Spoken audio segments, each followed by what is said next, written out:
اشاره بکنیم به جریان وامهای بانکی که متاسفانه الان عوام و اصلا عام و خاص گرفتار این جریان هستند. رباخواری، سودخواری، معاملات با بانک ها. بسیاری مثلا میان میگن که علما جواز دادن بر 4%، بر 2%. فتوای علما بر همین هست.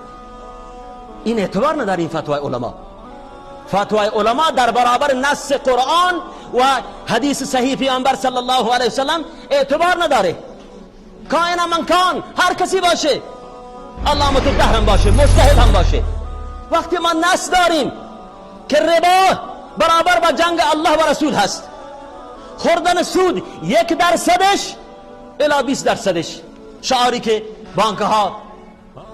بانک های ربوی در ایران میدن، تابلوهایی که بر دیوارها نصب شده، استقبال از وام ها بکنید، مردم رو تشویق بکنید بیان وام بگیرن با 4% و کمتر یا بیشتر. این اعتبار نداره. وقتی که نصب داریم از الله و رسول، این گرفتنش حرام هست، هرچند درصدش کم باشه. لذا اجماعی که مطرح هست غیر سبیل المؤمنین صحابه پیامبر صلی الله علیه و سلم هستند.